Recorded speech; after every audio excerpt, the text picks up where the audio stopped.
Welcome to The Burning Question with your hosts Pamela Segneri and Paul Tothill. The Burning Question, where we ask the questions no one wants to answer. Welcome to The Burning Question, where we ask the questions that no one wants to answer. I'm Pamela Segneri. And I'm Paul Tothill. And our guests today are Gary Hennessy, a real estate agent and a member of local council, and John Morris from the Real Estate Training College. And the burning question for today is, why does real estate appear to be so expensive? Have we lost the ability to own the great Australian dream? What do you think, Paul? Well, John, Gary, there seems to be lots of conversations going around from Parliament and to homes to all sorts of places where people are saying, well, look, what's going on with the prices in the market? Is this about commercial investment? Is it about state development planning? Is it about the availability of land? Is it about interest rates? What are the factors that affect housing and housing affordability? Paul, I think it's all of the things that you mentioned and a whole bunch of other things. I don't think you can look at one issue and say this is what's causing house prices to rise. I think there are supply issues, I think there are planning issues, there's overseas investment, money coming in which affects the balance of affordability.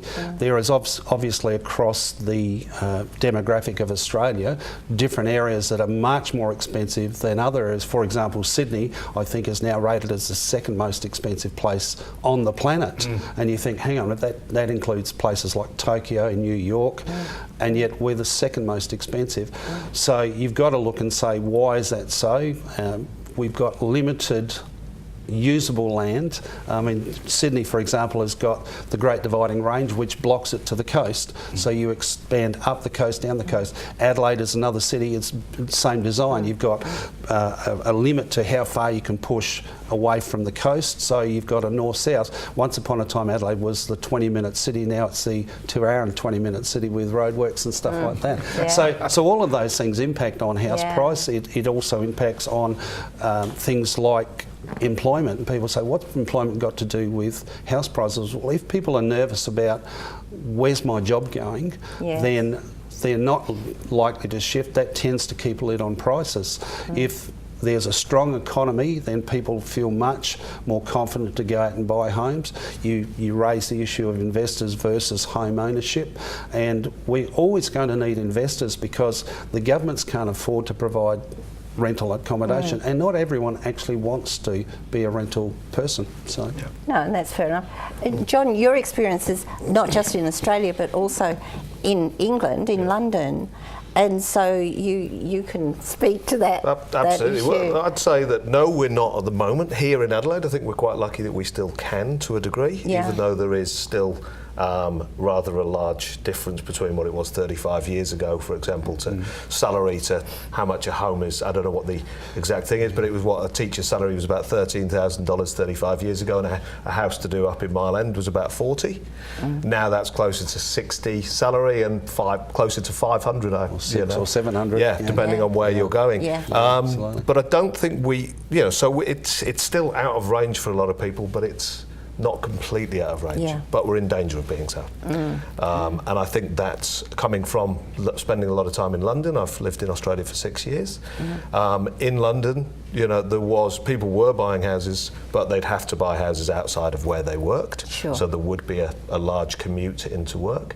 But also, as we were talking about, it's the banks were giving 110% mortgages, 120% mortgages, which is why the UK is in such a mess that it is now. Part of the reason, So obviously the financial markets do affect it, and there's a certain integrity and responsibility with lenders, which has been basically enforced upon them in recent times. Is there an unrealistic expectation as a value that we will own our own home in Australia? I don't know that it's unrealistic. I think that it's more difficult, certainly, than it used to be, because, as John said, prices haven't gone at the same rate, or wages haven't gone at the same rate as prices. And again, we talked about those outside influences. We have a lot of overseas money coming in, and people get nervous about that, but that also supports our economy. The government wants to grow our population. All of their planning is based around population growth. So there are a number of issues that affect that, I think. Yeah, so I guess the only other option we have is to lobby our government to develop more regional centres, more infrastructure regionally, because as you were quite rightly saying, there's only so much land around the major capital cities, and so maybe we do need to be prepared. At some point, someone went to the Midwest in the USA. They didn't all just stay on Manhattan Island, even though that was probably convenient to do so. So maybe we need to consider that's something we need to look at. I don't know how many people are prepared to do that, though. Well, I think Tony Abbott had a plan there for a while that we should all go north, young men. Yeah. But there is a reality, isn't there, gentlemen, about the state's planning and development program, their projections over a 30-year period, what that might look like, forecasting, infrastructure. They are relevant considerations, aren't they? Yeah, well, governments have to plan into the future. You wouldn't want your government to be going, I wonder what we'll do next week. You're hoping that governments at all levels are going to be talking about what are our community needs in 10 years, 20 years, 30 years, 40 years. And I think we're also locked into a mindset of the house on the quarter-acre block. For example, the South Australian state government is currently reviewing its 30-year plan. Now, they have some contradictions within that plan. One of them says that they expect that the largest growth group in the next 30 years in South Australia will be the 65 plus. Yet we have a medium density plan for our housing that builds townhouses. Now 65-year-olds don't want steps. The reason they do that is because 55-year-olds don't want steps. Exactly. And the reason they do that is because there's such a pushback against building 10-storey blocks. Now you mentioned it before about community, but we have to look and say, how do we not build the 10-storey buildings, but how do we turn them into community? How do we solve that problem? Because a 10-storey building, the advantage of that is that it has lift. So a person at 65 can get up to the 10th floor easily. Yeah. A townhouse has stairs, 17 stairs are 17 stairs too much for most people over the age of 50. And the other thing is that younger people don't want the quarter-acre block. They want the apartment living, so you can build. If you could build 10 stories, you could accommodate for the people in the baby boomer generation that are going to be wanting to live in easily accessible accommodation, while at the same time it'll then be useful for the younger generation that don't want to have the big gardens to look after, because that's not their lifestyle. Lots to think about. It is. We're going to take a commercial break, and we're going to come back and we're going to talk some more about this very interesting subject. We'll see you soon. The use of timber in your home creates a warmth that can't be surpassed by any other material. Solid timber complements almost every texture and colour. Let Lemex Timber show you the warmth of Australian oak, the richness of real Baltic pine, the strength of Jarrah, or the soft look of Tasmanian oak. In flooring, stairs, furniture or fireplaces, nothing can come close to the look of natural solid timber from Lemex. Lemex, the solid timber specialists. Bedford Street, Port Adelaide. The Burning Question with your hosts Pamela Segneri and Paul Tothill. Welcome back. Now, John, you had something you wanted to add to that particular question. Yeah, absolutely. Basically, Gary was saying, a lot of the younger people, first home buyers, want to buy apartments. They don't want the big quarter-acre block or whatever it is. And yet, while that's probably true, and they're being helped into that with the First Home Owners Grant, which is only available for new builds, which there's a plethora of them going up in the city at the moment. I think the problem with that lies is a first homeowner, maybe a young man or a young couple, no kids or anything, they'll buy this apartment with the First Homeowners Grant. It will be however much money it is, $300,000.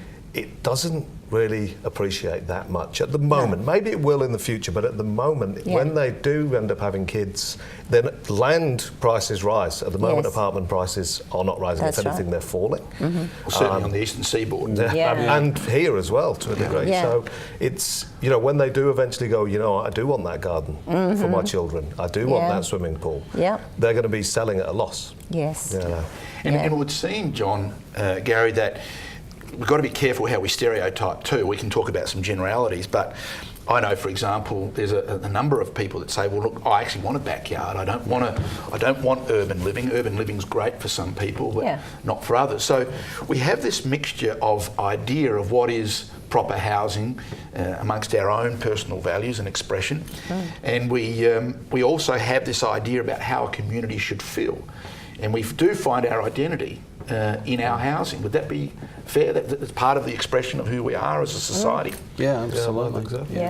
I lived in apartment blocks in London, and there is no sense of community there, or especially the ones that I lived in. It was very much, you know, if you've got the large blocks, you go out into the garden to pick up your paper, and you say hello to the neighbours. In apartment blocks, it's all go to the lift, go downstairs. Who am I passing? Am I passing somebody that I live next door to, or is it just someone visiting? Yes. I don't think it builds communities. No. Hopefully there's a way to do it. I don't know what that is. And the question would be is who's doing the planning? Because if we've got people who are my age planning for people who are 20 years of age, and we're doing a 30-year plan, we're actually got the wrong people making the plans. So that would be another. Well, those people haven't been born yet. They should be making the plan. Some of the people. If you follow that logic. From here to there, I mean, the people that are 20 now and are trying to get into housing are very much the core of that planning for the next 30 years, and yet I would be surprised if too many of those are involved in the actual planning process. Now, I know governments try and do consultation. I know in South Australia the development plan is undergoing consultation at the moment, but it's really hard to get people to engage because they're all going, oh, it's all too hard.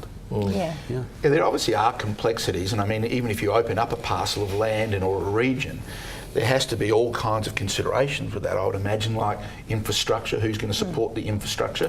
Does the developer now become more responsible for infrastructure? What are those kinds of things? What do the road systems sustain? What is schooling like? There are many considerations, just like when you're buying a home. There are things you have to think about, aren't there? Absolutely. I think Gary would be best placed to answer that one. We work with developers, obviously, as a real estate agent, and there is more and more being shifted. Once upon a time, most of your infrastructure was provided by state governments. Well, just because of cost factor, more and more of that's getting pushed down through councils to development sides. So one of the questions about affordability is, well, if we're pushing this cost down to developers, guess what happens to that? That gets put straight on the bottom line. Once upon a time when it was done by the state government, it was a little bit like everyone contributed a little bit to provide infrastructure for the new areas, so through taxes. But now, if you're going to force that cost down the chain, then it gets directed to the people who are the end users, because the developer can't just simply carry that extra cost. No, because it's a business. Yeah, and so you go, well, what's the outcome? Well, the outcome is the cost of your development goes up. And I'm not talking about housing, because if you look at housing prices over the last 10 or 15 years, the cost to build a house now is not double what it was 10 or 15 years ago, but the cost to buy the land has gone 2, 3, 4 times up. And that's where our costings are impacting on the price of housing. So really what seems to be happening, and one thing I noticed particularly in Queensland, is the blocks are smaller than a postage stamp. I mean, you know, they're putting 4-bedroom homes on a block that's 200 square metres. I mean, that's nuts.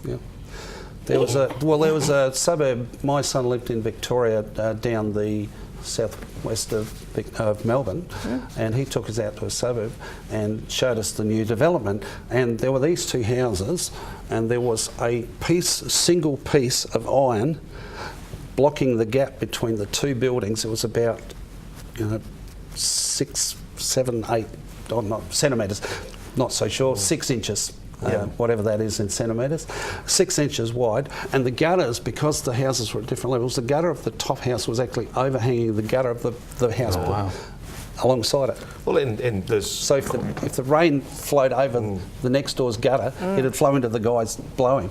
It was just insane. Well, some councils in South Australia are allowing subdivisions for under 300 square metres, aren't they? So, medium density now is quite often under 300 square metres. There is a number of there's in the southern suburbs, there's medium density where they're taking a single house down and they're putting 6, 7, 8 townhouses on an 800 square metre block. Is that because we are trying to utilise infrastructure, we're trying to utilise land space in a more conservative way or a more commercially relevant way?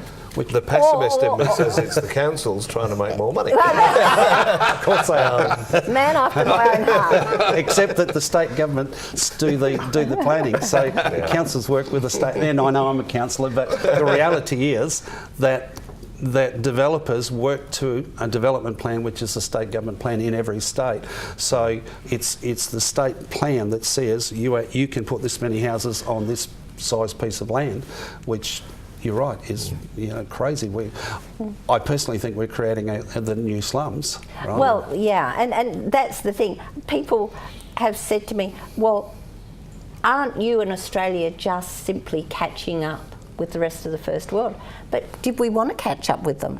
I mean, isn't that why most people came to Australia? Is that a race we want to win? Yeah, that is one thing that, coming from the UK, I never considered that I would own my own home where I lived in London. I just thought I was going to be a renter. It wasn't until I met my wife and we moved to Australia that we ended up having the Australian dream where we could afford a house. It'd just been out of my realms of reality. Just on that point, John, there was an interesting debate that was surrounding the last election against negative gearing, investors, home ownership, and the economists came out and there were divided opinions about that. But it seems quite obvious that we do need investors in the market. Absolutely. Yeah. And we're going to come back in just a moment. Hold that thought, because we need to take a commercial break, and we're going to come back and John's going to answer that really important question.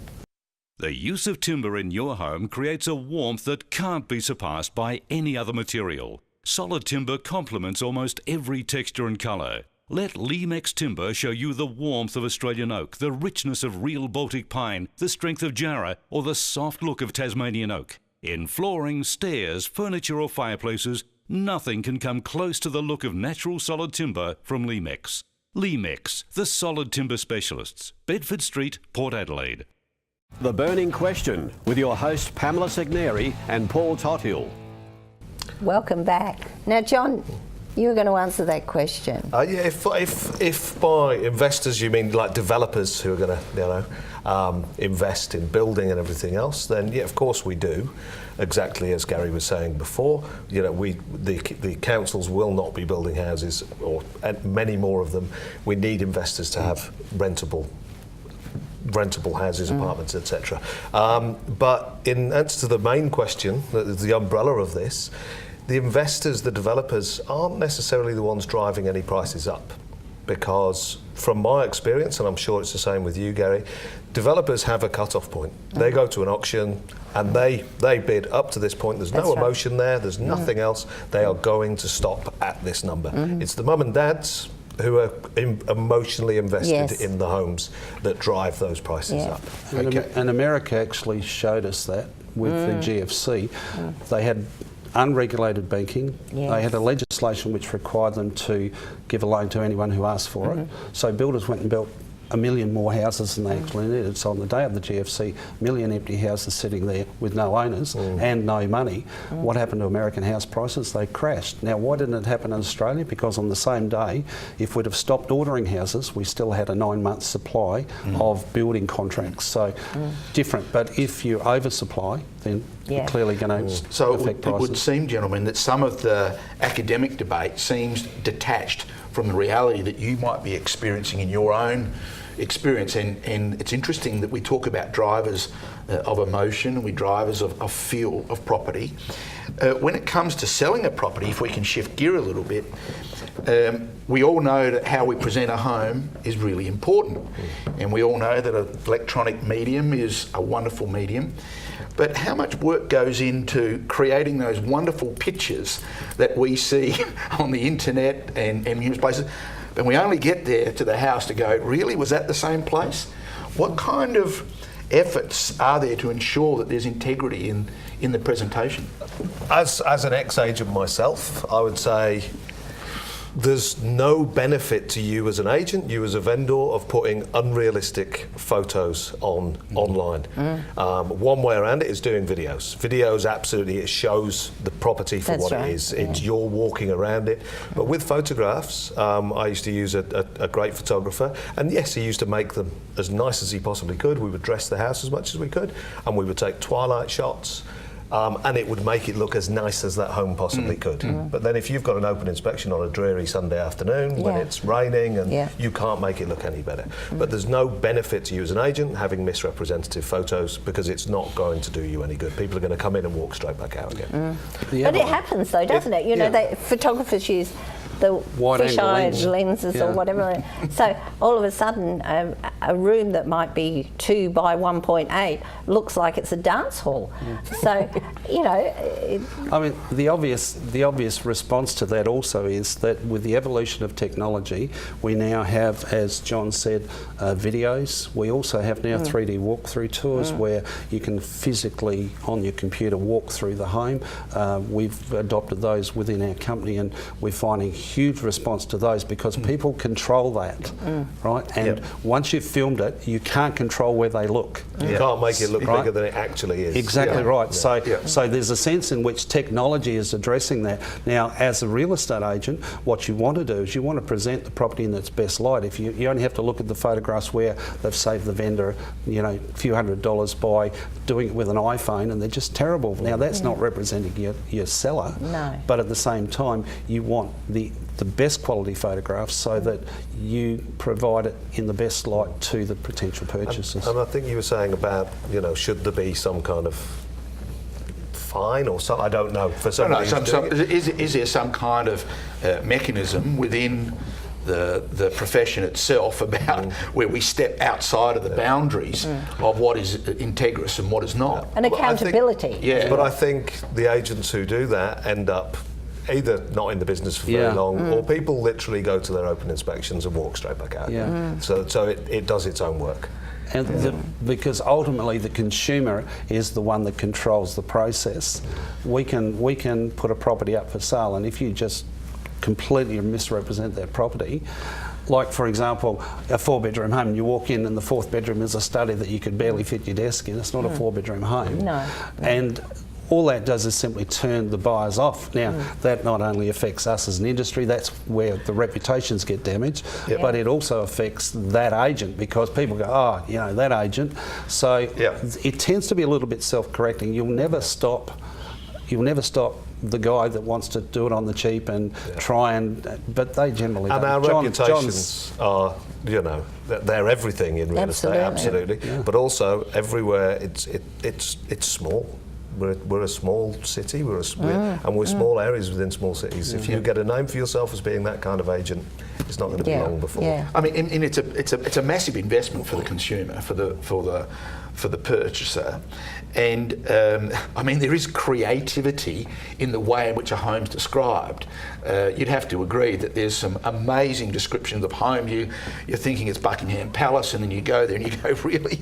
I mean, it like you say, it really is determined by the consumer. Once you've lost your integrity as an agent, it's very hard to reclaim it, isn't it? I think one of the difficulties we have is that people only buy and sell. Most people only buy and sell every 7 to 10 years, so they'll have a bad experience with that agent, and they might tell 2 or 3 of their friends. But the reality is, because it's such a rare thing, some agents will survive. I mean, John, through the training college, they teach people to undersell and over-deliver, correct? Absolutely. When you're presenting a property, if you over-puff a property, like say, oh, this is Buckingham Palace, and it turns out to be the outhouse down the back, then you've got a problem. But there is also the having to be diplomatic with the owners who think that their home is Buckingham Palace when Well, that's another question, isn't it, John? Where we all love to think that our property's worth a lot more than probably what the market will bear. How do you go about breaking the news to somebody that their house is probably not as desirable in the market as what they thought? Myself, I don't know what Gary does. When I was an agent, I'm now an auctioneer as well. Take it to auction. Yeah, that'll fix it. And I always used to do no price auctions, and I would literally say, let's just let the market tell us what it's worth at the end of the day. You've got a reserve price that protects you from underselling your home from wherever you want to be, or from what you want to sell it at. But the market will tell you on the day, as long as we as agents do our job and get as many people as we can through and get them interested in your property, then on auction day it will tell you true market value. And that's the key, the agent doing their job, isn't it? Absolutely. We're going to take a commercial break and we're going to be back and we're going to talk some more about this. The use of timber in your home creates a warmth that can't be surpassed by any other material. Solid timber complements almost every texture and colour. Let Lemex Timber show you the warmth of Australian oak, the richness of real Baltic pine, the strength of Jarrah, or the soft look of Tasmanian oak. In flooring, stairs, furniture or fireplaces, nothing can come close to the look of natural solid timber from Lemex. Lemex, the solid timber specialists. Bedford Street, Port Adelaide. The Burning Question with your host Pamela Segneri and Paul Tothill. Welcome back. And where were we? Who was going to jump in next? Where were we? Paul wanted to talk about our agents, really agents. Well, I wanted to talk about the interests that agents have with respect to the vendor. Are they meant to be representing the vendor, or are they meant to be representing their interests? Surely it's a complex area of interests that may conflict. I mean, John, what's the orthodoxy? We are absolutely supposed to act in the best interests of our vendor 100%. Meant to. Absolutely. And I would put my hand on my heart and say that I did when I was an agent in every possible situation that I could. And so who represents the buyer, though? Well, this is a real question. Buyers agents these days, but is that the best system? Because what we have is a system where, and this happens every day, every week, you have an agent who lists a house, sells it to a purchaser, who then has a house to sell. The agent then says, well, I can sell your house for you, so they list. Now, who is he working for? Because now he's contracted to work for the original vendor. He sold the house to a purchaser who is now his vendor. Why is that not a conflict of interest? Well, good reason. Why isn't it? I don't know. Why do we not have buyers agents? It is a conflict of interest. Absolutely, of course it is, because I mean the way I see it, that there's no integrity in that. There's a simple way around this. Take the house to auction. I keep coming back to it. Exactly. But then there will be a subject to sale, but they will then take that. But who's representing the purchaser in that process? Well, and that's a very, very good point. That is an excellent point, because you do have the principle of caveat emptor, no problem, that wonderful maxim. But most purchasers don't know their responsibilities. They don't know what they should be looking for. They don't even know, in some cases, that they can get a building report. I mean, whose duty is it, if there is a duty? Can I tell you, as an agent, when I was an agent, I did represent many buyers. I would bid at auction for them. And many people would phone me up to ask advice, because your buyers are, as Gary was saying, they are your next sellers. Maybe then your next sellers in 10 years. But if you're a decent real estate agent, then you're not thinking, you're going to sell your house now, so I'm going to put all my energy into you. You're thinking, you're going to sell your house in 10 years' time, so how can I help you as many times now so that when you come to sell your house, you say, I'm going to give John a call because he's a really great guy. You know, the perception of real estate agents is very, very bad, as we all know. I think we're the third least respected profession, but good agents can use that to their advantage by being a good agent, because then when someone grabs you, someone finds you, and you are good, you are trustworthy, you are honest, they go, I found the only one. I'm not going to let them go. But it still doesn't address the key issue that the purchaser has really no one on their side of a negotiation. So you have a vendor sitting over here with a professional agent who they've employed to market their property, and that's excellent. purchaser comes along, who do they get help from? Now, they can't ask the agent because he can't say, oh, look, well, he shouldn't say, oh, the owners are asking 450,000, look, I know they'll take 400. Now, sure, that's never happened before. But at the end of the day, unless they come across someone that isn't doing their job, and that's not doing your job is to get the highest and best price for your vendor. That's what your agency agreement says. But there's no one in that process, unless the people are really clued and go to a conveyancer. Now, a conveyancer can give them the legal information, but they can't give them the history of, oh, can you look up, and you know, as a buyer agent, you can actually provide your purchaser with sales history. Now, most purchasers don't get that access to that. But I'd say nowadays, in today's market, most people have access to somebody, to a limited, you know, so everybody knows a real estate agent, and you know, I know that people called me my agent. He's my agent. Call my agent. He'll help you out. You know, and I still get it now. I get lots of calls from people saying, "Can you give me some advice on going to this auction? Can you give me some advice?" Greg Hanson, the owner of the Real Estate Training College, he hasn't sold for 20-something years, and he still gets people phoning him saying, "Please give me advice." Yeah. Yeah. But there's a valid point, isn't there? The agent's acting for the vendor. There's a contract. There's a commission. There's something very much of a reward for the agent, but that poor young couple that have been drawn into the emotion of their first home, they feel attracted to it, they feel drawn to it, they've got bubby on the way, they've got all their finance organised, and they just want to get into a home. They're not going to be asking some of the deeper questions that an experienced purchaser might be asking, or someone that might be asking about, well, has there been any white ants and has anything been covered up? I mean, are there boundaries, obligations on parties? Do they have parents, this young couple? I hope they do, but not every parent is able to assist. But it's not just the young people, because the elderly face that same problem. Exactly. The because as you get older, you become more vulnerable and fearful. So again, who's there? I know we have cooling off periods and those sorts of things, but they're normally to get the finances sorted out, or when those who are thinking a building report or something like that. But it does raise, doesn't it, an ethical question? It's a bit complex, isn't it? Yeah, but the seller's agent is the seller's agent, and they must always remain so. And I think we're talking about two quite different things. I think maybe there needs to be a growth industry in buyer's agents. Well, there is on the eastern seaboard. Yes, there is. But would you employ one? Because they cost exactly as much money as a seller's agent. Sales agent, absolutely. But you see, and I think maybe that's the issue, that people, I mean, you drive around anywhere and real estate agent, people think they earn millions of dollars, but they work really hard for what they get. And it's not a huge commission on selling a medium price home. I'm glad you think that. No, I'm put me in Parliament.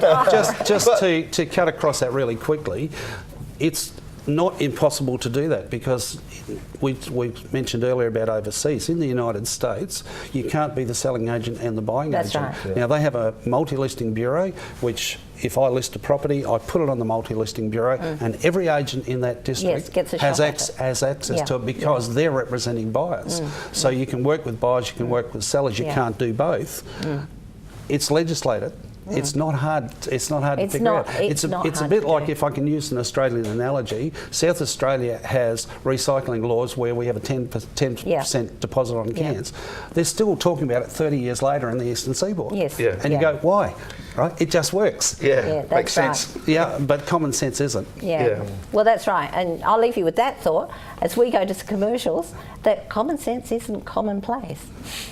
The use of timber in your home creates a warmth that can't be surpassed by any other material. Solid timber complements almost every texture and colour. Let Limex Timber show you the warmth of Australian oak, the richness of real Baltic pine, the strength of Jarrah, or the soft look of Tasmanian oak. In flooring, stairs, furniture or fireplaces, nothing can come close to the look of natural solid timber from Limex. Limex, the solid timber specialists. Bedford Street, Port Adelaide. The Burning Question with your host Pamela Segneri and Paul Tothill. Welcome back. Now we're going to talk some more common sense. So who's going to dive in first? I'll start. There is a lot of legislation already. Recently, in I think it was in New South Wales, there was a company that was sued by the government for underquoting on auctions. Now, there is very specific regulations that say you can only quote within a expected range. Now, obviously, if the price goes crazy, you can't control that, and that's the whole point of the auction, is to get the best price for the vendor. But if you knowingly, say you've got a place that's worth $1 million, and you're knowingly advertising it in a price range of 600,000 to 700,000, that's where the legislation is now effective. South Australia, they have a minimum advertising schedule that is written into every agency agreement. So you can't say to the vendor, "Oh, look, I'll get you, 500,000 and then advertise it for 350,000. So there is legislation in train, and most law is written for the people that won't do the right thing. 95% of people in real estate, like every other profession, people talk about solicitors and go, but most of the people are doing the right thing, and the ones that will make the front page of the paper are the ones that do the wrong thing. It's a bit like a plane crash. 100,000 planes fly safely every year, every day. One falls out the sky, that's the one on the front page of the paper. And I think that we have to keep it in context that 95% of the people in the real estate industry are doing the right thing. Yeah, but I guess the context is that I don't want that 5%. I don't want that small percentage. I want to know that when I list with an agent, that he's going to do the right thing. I don't want to be on that plane that's going to fall out of the sky. But there are websites, Consumer and Business Services, for example, have, I suppose it's almost a gossip column about who's been sued for what, who has done the wrong thing. Within real estate, really? Yeah, absolutely. So even though they may not have been struck off or had their licence taken off them, they'll have been hit hard with a fine. Okay.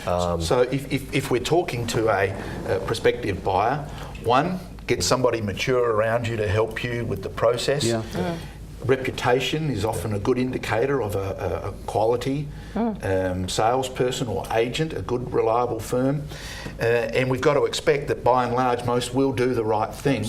But be prepared to ask questions. Would that be fair? And there's more pressure as well, because we now have social media, and it doesn't take very long for bad news to travel. So if you are completely doing the wrong thing, there is little or no control over what can be said on social media. Obviously, slander and that, you have to be very careful. But the reality is that people can express their opinions on social media and so you go to social media, you can go to sites on social media that will rate real estate agents, right? Now, if you've got, now you have to be a bit careful that these people aren't getting paid to be on those sites. Yes. But the reality is that social media now is also working to help. So yeah, there is that. You could look that way, but I'd say go and find an agent. If you were a buyer nowadays, regardless of whether you're 25 or 65, find an agent that you trust. And ask their opinion. Wouldn't you say so, Gary? Absolutely. And they, if they're a good agent, they're going to give you advice and they're going to help you out because they know that you're future business. And don't be afraid to ask the questions. Absolutely. And most business, despite what we think, is done on personal referral. Of course. It's like, where's a good place to go and eat? You ask your friends, and quite often their friends will ask their friends, "Oh, look, you had a dealing with a real estate agent. Were they good? Were they bad?" And that's how you build. That's how you stay in business a long time. Because if they go, "Oh no, I wouldn't use them again," then your business is going to fail. Because it is such a personal business. The real estate is such a different product to anything else because it's not. We even use a different language. We don't call. Someone else lives in a house, but I live in a home. So it has a completely different language. We call it a home when you're buying it, and a house when you're selling it. The emotion. But that's what selling's about, isn't it? It's a transference of emotion. But I was just thinking back to what Gary was saying before about, when you have a vendor and then someone comes in and they're going to buy the house, and then all of a sudden you could be listing their property. But you see, if that was somehow changed to what you're saying, so go find yourself a good agent. Now, they may have a house to sell. but they may not. Yeah. But their parents might, or their neighbours might. So you're right, it's going to come back to you. Well, there's a big thing in real estate.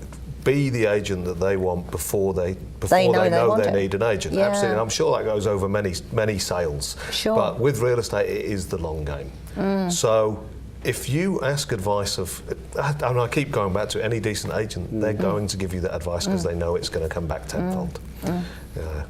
Is there legislation about the commission fees? Not in this state. No, it's actually, there used to be a standard scale, which every agent worked to roughly. Yeah. The anti-competition provisions of our consumer affair laws meant that we had to get rid of regulated fees because they all had to be negotiable. So effectively, you had to go into a marketplace and compete with other real estate agents, which is one of the interesting things when a market gets tight, because you go, okay, I've got 3 agents, one's charging me X, one's charging me half X, one's charging me quarter X, I'll choose the quarter X one. Why would you do that? Why would you choose the person who's least able to negotiate their fee to most negotiate your highest price? Yeah. And that's the conflict people don't often see in terms of choosing an agent, is that if someone is prepared to go, oh look, I'll slash my fee by 50%, and they go, oh, he's a great agent, he cut my fee, and then they're complaining in 3 months' time because they're just terrible at their job. We go, well, hang on a minute. The tip was they were prepared to give away half their fee up front before they'd even made any money. Why would you choose that person to be your negotiator? Exactly. We negotiate for a living. Absolutely. And it starts there. And that's the other thing we've got to remember too, don't we? That you're getting a representative to put your house, not your home, because that's the other way, but your house, because you're now detached from it, onto the market to get the best possible price. Within what the market can bear and what reasonably available, and you want somebody to be able to negotiate efficiently with integrity, and to make sure all the I's are dotted and all the T's are crossed. Surely, you don't want some fly-by-night guy or girl just schmoozing in so they can get a quick sale. You really want the process to go well and according to law, don't you? And that's what John's group teach. The training in South Australia, the legislation training in South Australia is the best in Australia, which is one of the problems we've had with a unified law system, apart from the fact that New South Wales does it completely differently. They do exchange of contracts, where in Victoria, Tasmania, South Australia, I think Western Australia, there is a single contract prepared. But the level of quality is we are the only licence that is recognised throughout Australia. All other states, it's with conditions. That's right. We're going to come back and talk some more. We have another commercial break, so we'll see you in a minute. The use of timber in your home creates a warmth that can't be surpassed by any other material. Solid timber complements almost every texture and colour. Let Limex Timber show you the warmth of Australian oak, the richness of real Baltic pine, the strength of Jarrah, or the soft look of Tasmanian oak. In flooring, stairs, furniture or fireplaces, nothing can come close to the look of natural solid timber from Limex. Limex, the solid timber specialists. Bedford Street, Port Adelaide. The Burning Question with your host Pamela Segneri and Paul Tothill. Welcome back. Now we're going to talk a little bit more about interest rates, I think. That's right, Pam. Gentlemen, I mean, we hear a lot about interest rates, and we have record low interest rates. I mean, how much, in your perspective, do the interest rates affect the property market in the sense of price first and then second, affordability? I don't think it necessarily affects price, but I think it affects how many people are coming out to buy. So if that does in effect affect price, then maybe, but it affects how many people are coming out ready and willing to buy your homes. I think the interest rates are much less an issue than what we talked about earlier, which was the deposit, size of the deposit and saving that deposit. I think that's more impacts on our buyers than the interest rate itself, because as you mentioned earlier, when it was 12%, people were still buying houses.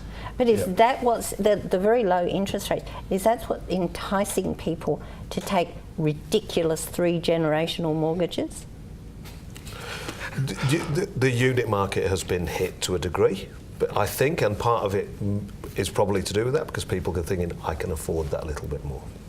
I can maybe go into my next house now rather than before. I think people buy to what they can afford and what they'll allow. We quite often hear people who will say, I can borrow X, but I don't want to. So I don't think that pushes people into ridiculously high mortgages, because they know that they have to pay them back. And while interest rates are at 2 and 3%, that's fine. But if you go, well, what if they go to 6 and 7%? Then we have a real problem. Yeah.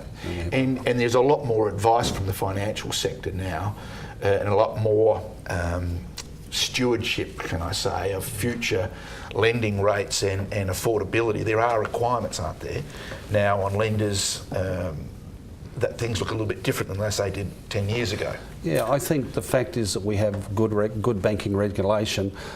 We haven't gone down this free-for-all with the banks as they did in America, and hopefully we learn the lesson from that.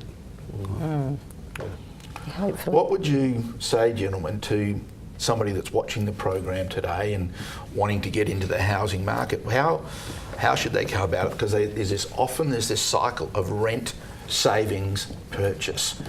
Our rents are so high, how do we get into a saving process to even get into the market? And that seems to be something of the barrier. I wish I knew. Come on, I thought you were going to give us some pearls. In regards to buying a home, regardless of, I'm terrible. Ask my wife how good I am with money.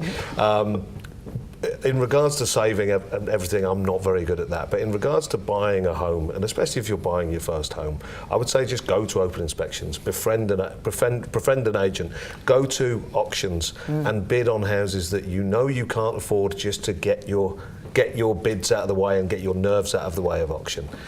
Just turn up everywhere and get to know your market and get to know where you want to live. And we have to realise that there are some people who do not ever want to own their own home, and we have to accept that we will always need to provide rental housing for some people that don't want to have to worry about council rates and water rates and all of that sort of stuff. That's the landlord's problem. I pay my rent every week. I can get on with the rest of my life. And also there are others who choose a lifestyle. I don't want to save for a house. I'd rather spend money on travelling overseas. I know a couple who rent and have rented their entire life, but they've done about 55 cruises. That's their choice. So there may be a generation coming through whose values say, well, that was your generation, that was your value. But actually we want to be more transient, we don't want to be as committed, we don't want to be bogged down with a mortgage. Our job diversity looks very different than when you were in a job, in a market, those kinds of things. There is a very different fluid society, and could it be that things are changing and we're a bit antiquated in some of our beliefs? Well, as you know, I've said it many times, I moved from London where I never expected to own a home. I was never even brought up really to think, you might own a home in London one day. It just didn't happen. When I came to Australia, I was actually quite shocked at 19-year-olds buying houses. You know, to me, that was the alien concept. I've quickly got used to it, but it was very alien to me when I first came here. So, you know, perhaps in terms of what the question was, maybe the Great Australian Dream isn't the Great Australian Dream anymore. Not the same Australian dream, I don't think. It's a different, things might have changed. It's a different dream. Yeah. And is that okay? Are we okay with that as a society? I think as a non-Australian, I can't say. I think everything. As an Aussie. Everything, yeah, absolutely. Look, we don't drive the same cars we drove 30 years ago. Why? Because our expectations and our perceptions change. Why would we think that's any different in real estate than anything else in our life? Exactly. I think we adapt. We have completely different views about a lot of things today than we did 30 years ago.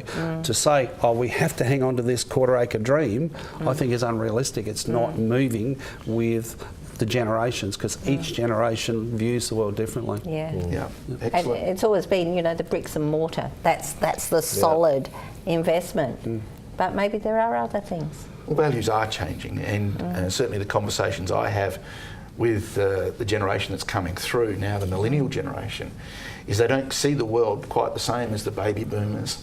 And what they value is very, very different. So maybe we have to allow a conversation around that.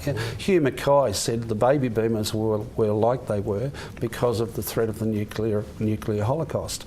We lived a life that said, eat, drink, be merry, for tomorrow we may die. So this is why we have a lot of baby boomers who have no super, are madly trying to accumulate assets because we didn't actually expect to make it this far, right? Yep. Now we have other generations who have been brought up with a completely different set of fears.